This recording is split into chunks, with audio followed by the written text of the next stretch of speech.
یار کیا اکھاڑ لے گی تو اتنا پڑھ کر۔ وہ MD کیٹ کی تیاری کر رہی تھی جب ریحان اس کے سامنے آ بیٹھا۔ ریحان اس کا کزن اور بچپن کا منگیتر تھا جو دنیا میں ایک ہی چیز سے شدید جیلس تھا، اور وہ لاریب کی کتابیں تھیں۔ ڈاکٹر بنوں گی، پھر گاؤں میں ایک کلینک اور ایک اسکول کھولوں گی جس میں میں لڑکیوں کو اتنا تو موٹیویٹ کر سکوں کہ وہ پڑھیں اور آگے بڑھیں، وہ جوش سے بولی تھی۔ یہی جوش اس کے اندر ہر وقت رہتا تھا جو کم ہونے والا نہیں تھا۔ اسے پڑھائی کا بہت شوق تھا اور وہ پڑھ لکھ کر ڈاکٹر بننا چاہتی تھی، اپنے گاؤں کے لیے کچھ کرنا چاہتی تھی، کیونکہ جس گاؤں میں وہ رہتی تھی وہاں ایک ڈومینیٹنگ خانزادہ فیملی کا راج تھا، اور راج قائم کرنے کے لیے ضروری ہوتا ہے کہ آپ کی رعایا یا عوام پڑھی لکھی اور اپنے حقوق سے واقف نہ ہو، کیونکہ جب لوگ اپنے حقوق جان جاتے ہیں تو حکومت کرنے والے مارے جاتے ہیں۔ لاریب کے گاؤں کا حال بھی کچھ ایسا ہی تھا، جہاں خانزادہ فیملی کے بچے دوسرے ملکوں کو پڑھنے جاتے تھے اور گاؤں کے بچے پرائمری کے بعد اسکول بھی نہیں جا سکتے تھے، کیونکہ پرائمری اسکول سے آگے کوئی اسکول ہی نہیں تھا۔ کئی ایک بار میڈیا والے آئے، سیاستدان آئے اور اسکول، کالج اور پتہ نہیں کون کون سے لیبارٹری کا فیتا کاٹ کر گئے، مگر کبھی کوئی نہ اسکول بن سکا اور نہ ہی کوئی اسپتال۔ لاریب کے ابا پیشے سے کسان تھے، مگر زمینوں پر بوئی فصل کا 60% خانزادہ کے حصے میں جاتے، اور باقی جو بچتا تھا اس سے گزارا بہت مشکل تھا۔ اس لیے لاریب کا بڑا بھائی قاسم شہر نوکری کے لیے چلا گیا اور پھر شادی کر کے وہیں بس گیا۔ لاریب کے ابا نے بھی اسے واپس نہیں بلایا، کیونکہ گاؤں میں خانزادوں کی مفت کی چاکری سے شہر بہتر تھا۔ لاریب تھوڑی بڑی ہوئی تو اس کو پڑھنے کا بہت شوق تھا۔ پرائمری تک تو گاؤں سے پڑھ لیا، لیکن آگے کی تعلیم گاؤں میں تو ممکن نہیں تھی، اور لاریب کے ابو اپنی بیٹی کی یہ خواہش ہر حال میں پوری کرنا چاہتے تھے، اس لیے انہوں نے لاریب کو شہر قاسم کے پاس بھیج دیا۔ لاریب شہر میں ہی رہتی تھی اور تعلیم حاصل کر رہی تھی۔ چھٹیوں میں کبھی کبھار اماں ابا سے ملنے گاؤں آ جاتی تھی۔ وہ 8ویں میں تھی جب اس کی بڑی بہن کائنات کی شادی ہونے والی تھی، اور وہ شادی پر آئی تھی۔ بہت اچھے سے شادی نمٹ گئی تو وہ قاسم بھائی کے ساتھ واپس چلی گئی، اور جب سنا کہ وہ خالہ بننے والی ہے تو اس کی خوشی کا کوئی عالم نہیں رہا تھا۔ بھابھی جب بھی شاپنگ کو جاتی تو وہ ساتھ چلی جاتی اور کھلونے خرید کر جمع کرتی رہتی تھی۔ قاسم بھائی کی کوئی اولاد نہیں تھی، اسی لیے سب خاندان کے پہلے بچے کے لیے بہت خوش تھے، مگر وہ خوشی ساتھ اتنا بڑا ماتم لائی تھی کوئی سوچ بھی نہیں سکتا تھا۔ گاؤں میں کوئی اسپتال نہیں تھا اور سب بچے دائی کے ہاتھوں ہی پیدا ہوتے تھے۔ کائنات کا بلڈ پریشر ہائی ہو گیا تو دائی سے سنبھالنا مشکل ہو گیا، اور پھر وہی ہوا جو گاؤں میں ہر دوسرے دن ہوتا تھا۔ دائیوں کے تجربوں اور ناکافی علم کی وجہ سے بچہ اور ماں دونوں کی زندگی ختم ہو جاتی، یا کبھی دونوں میں سے کوئی ایک بچ جاتا۔ کائنات کے کیس میں بھی یہی ہوا تھا۔ کائنات مر گئی اور بچہ بچ گیا۔ گھر میں صفے ماتم بچ گیا تھا، اور کائنات کے سسرال والوں نے بچہ لینے سے انکار کر دیا تھا۔ منحوسیت کا ٹیگ اس معصوم کے ماتھے پر لگا کر وہ چلتے بنے، اور بچہ ماں کے ساتھ اپنوں کو بھی کھو چکا تھا۔ مگر رب ایک بہتر چھینتا ہے تو بہترین دیتا ہے۔ کائنات کے بچے کو قاسم بھائی اور بھابھی نے گود لے لیا، ان کو اولاد مل گئی اور بچے کو ماں باپ۔ لاریب آرٹس میں دلچسپی رکھتی تھی اور فیشن ڈیزائنر بننا چاہتی تھی، مگر کائنات کی موت پر اس نے گاؤں کی پسماندگی کو بہت قریب سے محسوس کیا تھا۔ اسی دن وہ ٹھان چکی تھی کہ ڈاکٹر بنے گی، پھر گاؤں میں کسی کو یوں تڑپ تڑپ کر مرنا نہیں پڑے گا۔ میٹرک میں اس نے پوزیشن لی تو پورے گاؤں میں اس کے چرچے ہونے لگے تھے۔ طاہر خانزادہ، جو کہ سب سے بڑا سپوت تھا خانزادہ فیملی کا، اس نے لاریب کے ابا کو بلا کر وارننگ دی کہ بیٹی کو نہ پڑھاؤ، اور اگر پڑھاؤ تو واپس گاؤں نہیں آنی چاہیے۔ ابو ڈر گئے تھے تو انہوں نے حامی بھر لی کہ لاریب ڈاکٹر بنے گی تو کبھی گاؤں واپس نہیں آئے گی۔ یہ بات انہوں نے لاریب کو نہیں بتائی تھی۔ میٹرک کے بعد FSC میں بھی لاریب نے پہلی پوزیشن لی تو 100% اسے اسکالرشپ ملنے کے چانسز تھے۔ اس نے MD کیٹ کی تیاری شروع کر دی تھی۔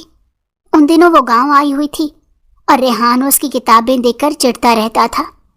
ریحان اس کے چچا کا بیٹا تھا۔ بچپن میں منگنی ہوئی تو دونوں نے جوان ہونے پر مان لیا کہ ہم ایک دوسرے کے لیے بنے ہیں۔ ریحان نے پرائمری کے بعد پڑھا نہیں تھا اور چچا اور لاریب کے ابو کے ساتھ زمینیں ہی سنبھالتا تھا۔ کئی ایک بار وہ اپنے خدشات کا اظہار بھی کر دیتا تھا۔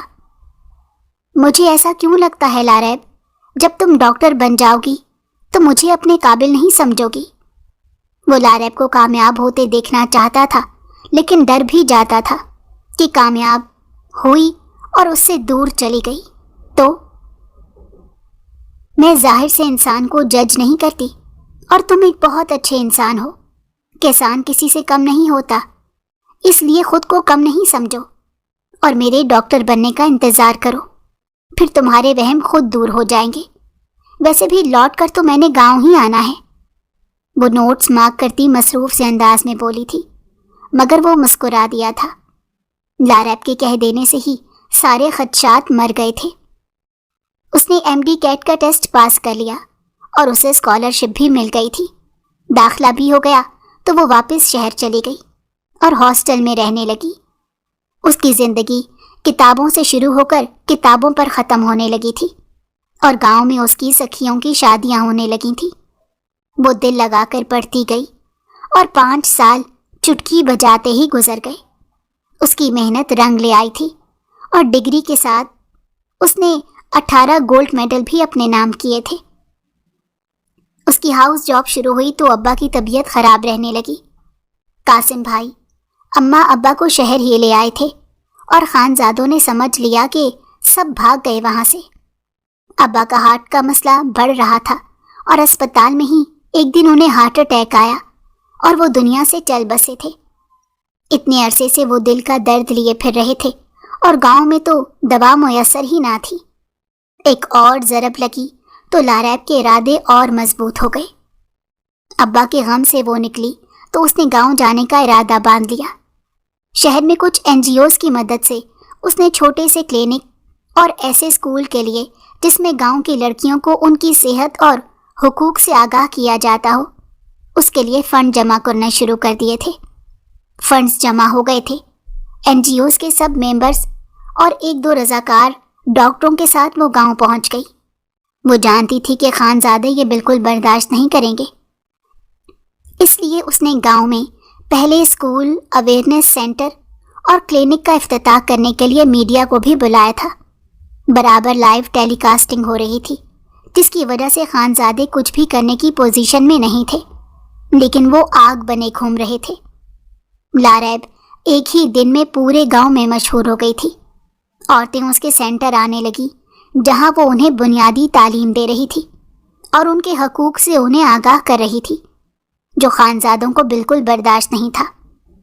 اس دن بھی وہ چھٹی کے بعد اسکول سے واپس گھر کی طرف جا رہی تھی جب ایک بڑی سی سیاہ گاڑی تیزی سے آئی اور اس کے ارد گرد اسپیڈ سے چکر کاٹنے لگی۔ لاریب نے اپنی آنکھوں دھول سے بچانے کے لیے آنکھوں پر ہاتھ رکھ لیا۔ جب گاڑی رکی اور اس سے سیاہ شلوار قمیض میں ملبوس، گلے میں گرم اجرک ڈالے، مونچھوں کو تاؤ دیتا، ناک پر غرور کو شان سے سجائے وہ اترا تھا۔ اس کی چال میں ہی اتنا غرور تھا کہ انسانوں کو کیڑے مکوڑے سمجھتا تھا۔ وہ ارحم خانزادہ تھا، طاہر خانزادہ کا اکلوتا بیٹا۔ دھول سے تو بچا لوگی آنکھیں، لیکن اگر یہی آنکھیں میں نکال لوں تو؟ اس کے سامنے شان سے کھڑا وہ نہایت مغرور لہجے میں بولا۔ لاریب نے آنکھوں سے ہاتھ ہٹا کر سر تا پیر اس مرد کا جائزہ لیا جو انتہائی بدتمیز معلوم ہو رہا تھا۔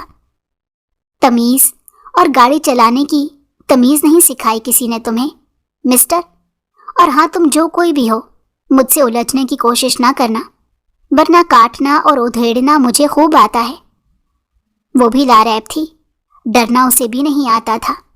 اسی کے انداز میں بولی تو وہ واضحاً سامنے والے کو آگ لگا گئی تھی۔ مگر وہ کہکہا لگا کر ہنس دیا۔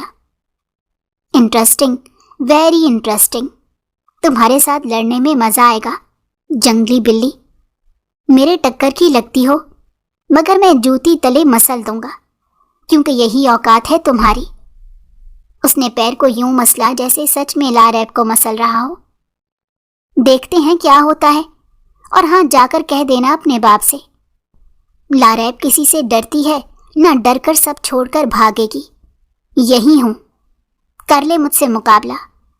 انگلی اٹھا کر چیلنجنگ انداز میں کہتی وہ چلی گئی تھی، اور ارحم خانزادہ غصے کی گھونٹ بھر کر رہ گیا۔ وہ جانتی تھی حویلی سے ہی کوئی اس کا راستہ روکے کھڑا ہے، کیونکہ اتنی بڑی گاڑی گاؤں میں کسی اور کے پاس تو ہونے سے رہی۔ وہ جانتی تھی خانزادے اس کے لیے بہت مشکلات کھڑی کریں گے، لیکن وہ ہر مشکل سے لڑنے آئی تھی، وہ گاؤں جیتنے آئی تھی۔ لاریب، تم کیوں فالتو میں خود کو عذاب میں ڈال رہی ہو یار؟ یہ لوگ تمہارے کہنے سے اپنا دماغ اور سوچ نہیں بدلیں گے، لیکن تم خانزادوں کو دشمن کر لو گی۔ ایسے لوگوں کی دشمنی سے بچنا چاہیے انسان کو۔ ریحان اس کے لیے پریشان تھا۔ وہ چاہتا تھا لاریب شہر واپس چلی جائے، مگر وہ جانے کا نام نہیں لیتی تھی۔ فالتو میں کا کیا مطلب ہے ریحان؟ یہ میرے لوگ ہیں، اور ان کو بچانے کے لیے میں کچھ بھی کروں گی، اپنی جان بھی داؤ پر لگا دوں گی، مگر جو ٹھان بیٹھی ہوں اس سے 1 انچ پیچھے نہیں ہٹوں گی۔ اس کے ارادے اٹل ہوتے تھے، وہ سوچ لیتی تھی تو کر گزرتی تھی۔ تم سمجھتی کیوں نہیں ہو لاریب؟ وہ بہت خطرناک لوگ ہیں۔ لاریب کا چہرہ ہاتھوں کے پیالے میں لیتا وہ محبت بھری فکر مندی سے بولا۔ اب تو وقت آیا تھا کہ اسے لاریب ملتی، لیکن لاریب کو دیکھ کر وہ ڈر جاتا تھا۔ وہ خانزادوں سے ڈر جانے والا آدمی تھا۔ لاریب نے نفی میں سر ہلایا اور اس کے ہاتھ جھٹکتی وہاں سے چلی گئی تھی۔ بات شہر میں قاسم بھائی اور ماں تک پہنچ گئی تھی، اور انہوں نے بھی واپس آنے کا کہا، لیکن وہ اپنی ضد پر کھڑی رہی۔ وہ سامنے سے خانزادوں سے پنگا لے رہی تھی، جو واقعی میں اس کے لیے خطرناک تھا۔ اس کے ساتھ شہر سے جو 2 رضاکار ڈاکٹر آئے تھے، خانزادوں کی دھمکیوں سے وہ ڈر کر بھاگ گئے تھے۔ انہیں اپنی جان زیادہ پیاری تھی۔ یوں سامنے سے کسی کو وہ اپنی جان پیش کرنے کی ہمت نہیں رکھتے تھے۔ یہ ہمت صرف لاریب میں تھی۔ اس دن بھی وہ اپنے چھوٹے سے کلینک میں بیٹھی تھی، جب لات مار کر کسی نے کلینک کا دروازہ کھولا۔ آنے والا چھوٹا سردار ارحم خانزادہ تھا، جس کی آنکھوں سے آگ نکل رہی تھی۔ تمہیں کہا بھی ہے کہ یہاں سے چلی جاؤ، کیوں اپنی جان کی دشمن بنی ہو؟ اس کے سامنے رکھی کرسی پر بیٹھتے اس نے پاؤں ٹیبل پر پھیلا دیے تھے۔ لاریب ضبط سے اسے دیکھ کر رہ گئی۔ اور تم مجھے کیوں بھیجنا چاہتے ہو؟ اسی لیے کہ گاؤں والے اندھے گونگے بن کر تم ظالموں کی تقلید کرتے رہیں؟ نہیں مسٹر خانزادہ، میں اب یہ نہیں ہونے دوں گی۔ انقلاب کا نام سنا ہے تم نے؟ جو آتا ہے تو جیسے راج کو بہا کر لے جاتا ہے۔ وہ بھی اسی کے انداز میں بولی تھی۔ تم مر جاؤ گی تو انقلاب کیسے آئے گا؟ میں چاہوں تو ابھی کے ابھی تمہارے جسم سے روح کھینچ کر نکال دوں۔ وہ یوں بولا جیسے زمین کا خدا وہی تو ہو۔ سفید شلوار قمیض کے ساتھ گلے میں کالی چادر ڈالے وہ کافی دلکش انسان لگتا تھا، مگر جب بولتا تھا تو نفرت ہونے لگتی تھی اس سے۔ تو مار ڈالو، لیکن تم سے ہاروں گی نہ، تمہارے آگے ہتھیار ڈالوں گی۔ اس کا ہر انداز ارحم خانزادہ کو آگ لگا رہا تھا۔ غصے سے وہ اٹھا اور ٹیبل کے اطراف سے گھوم کر اس کے سامنے گیا اور اس کی کلائی پکڑ کر ایک جھٹکے سے اسے کھڑا کیا۔ اس کا بازو کمر سے لگائے وہ اس کے قریب کھڑا تھا، اور وہ خود کو چھڑانے کی کوشش میں اس کے سینے پر مکوں کی برسات کر چکی تھی، لیکن ارحم خانزادہ کی گرفت بہت مضبوط تھی۔ نکل گئی ساری ہیکڑی، دیکھ لیا کتنی طاقت ہے تم میں؟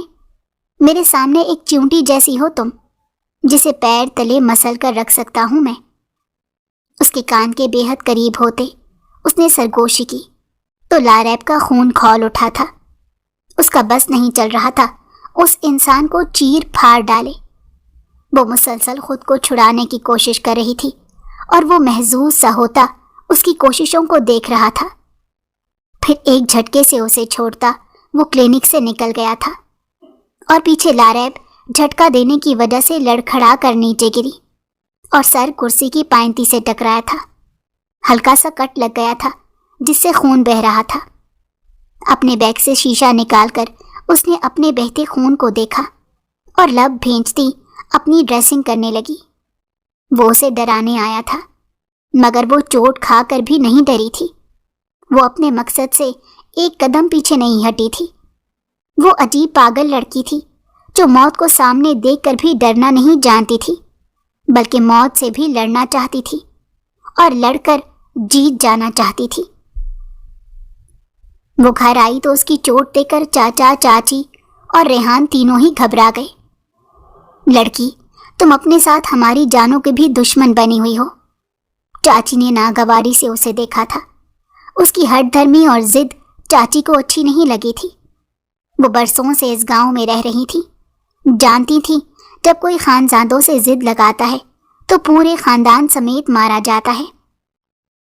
کسی کو کچھ نہیں ہوگا چاچی، اور یہ ٹیبل کے کونے سے ٹکرا گئی تھی، باقی کوئی بات نہیں، آپ لوگ بلا وجہ ڈرتے رہتے ہیں۔ اس نے اپنے لہجے کو خاطر خواہ نارمل کیا تھا تاکہ وہ لوگ پینک نہ کر جائیں۔ ریحان چپ چاپ اسے دیکھ رہا تھا۔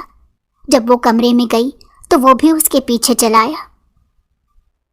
ہم شادی کب کر رہے ہیں لاریب؟ اس نے صرف وہی بات کی جو اسے ضروری لگی تھی۔ وہ سب دیکھ اور سن رہا تھا۔ وہ لاریب کو کھونا نہیں چاہتا تھا۔ اس نے سوچ لیا کہ ایسے نہیں مان رہی لاریب تو ویسے منا لیا جائے، شادی کی جائے اور لے کر شہر چلا جایا جائے۔ شادی کا خیال تمہیں کہاں سے آ گیا آج؟ وہ پھیکا سا مسکرائی۔ وہ ابھی شادی نہیں کرنا چاہتی تھی لیکن وہ ریحان کو اور اذیت نہیں دینا چاہتی تھی۔ بہت انتظار کیا تھا ریحان نے اس کا۔ یہ خیال تو ہمیشہ سے ہی تھا نا، اور ویسے بھی تم تو ہم دونوں کا سوچو گی نہیں، میں نے ہی سوچ لیا۔ میں اماں کو کہتا ہوں قاسم بھائی اور تائی سے بات کریں۔ ریحان کی بات پر لاریب نے اس بات میں سر ہلایا۔ یہ ہمیشہ سے طے تھا کہ اس کی شادی ریحان سے ہوگی اور اسے بھی کوئی اعتراض نہیں تھا۔ ریحان ایک اچھا دوست تھا، اچھا انسان تھا اور اچھا شوہر بھی ہوگا، اس کا یقین تھا اسے۔ اس کا گال تھپ تھپاتا وہ کمرے سے چلا گیا تو وہ ہاتھوں میں سر گرا کر بیٹھ گئی تھی۔ اس نے سوچا تھا سفر مشکل ہوگا مگر اتنا کٹھن ہوگا اس نے نہیں سوچا تھا۔ وہ ٹوٹنے لگی تھی مگر وہ خود کو ٹوٹنے نہیں دینا چاہتی تھی۔ وہ اپنے خواب کو تعبیر کر لینا چاہتی تھی۔ وہ اپنے گاؤں کو تبدیل ہوتا دیکھ لینا چاہتی تھی، پھر بھلے موت اپنے پنجے گاڑ دے۔ سوچتے سوچتے ہی وہ سو گئی تھی۔ اگلے دن وہ معمول کے مطابق کلینک بھی آئی اور اسکول بھی، لیکن لڑکیاں دن بدن کم سے کم ہو رہی تھیں۔ ارحم خانزادہ کے خوف سے لوگوں نے اپنی لڑکیوں کو بھیجنا چھوڑ دیا تھا۔ جان ہر ایک کو عزیز تھی، چاہے پنجرے میں قید ہی کیوں نہ ہو، مگر لاریب قیدی نہیں تھی، وہ اپنے من کی کرنے والی لڑکی تھی۔ ارحم خانزادہ کے اتنے ڈرانے دھمکانے کے باوجود بھی اس نے اسکول اور کلینک کو بند نہیں کیا تھا، جس سے طاہر خانزادہ کافی حد تک پریشان تھے۔ انہوں نے ارحم کو بلایا۔ ایک لڑکی نہیں سنبھالی جا رہی تم سے، کہہ دو تمہاری جگہ سردار میں رانیہ کو بنا دوں، تم چوڑیاں پہن کر بیٹھ جاؤ۔ طاہر خانزادہ نے اسے اشتعال دلانے کے لیے اس کی مردانگی پر وار کیا تھا۔ انہوں نے حویلی کی عورت کو راج دینے کی بات کی تو ارحم کا خون کھول اٹھا۔ اس کے نزدیک بھی عورت پاؤں کی جوتی تھی، تاج نہیں جو راج کرے۔ میں نے اسے بہت ڈرایا ہے بابا صاحب، مگر وہ نہیں ڈر رہی۔ اس میں میرا تو کوئی قصور نہیں، پھر آپ مجھے کیوں تانے مار رہے ہیں؟ وہ بیزاری سے گویا ہوا۔ ڈرانے سے کام نہیں چل رہا تو مار ڈالو اسے، نہ رہے گا بانس نہ بجے گی بانسری۔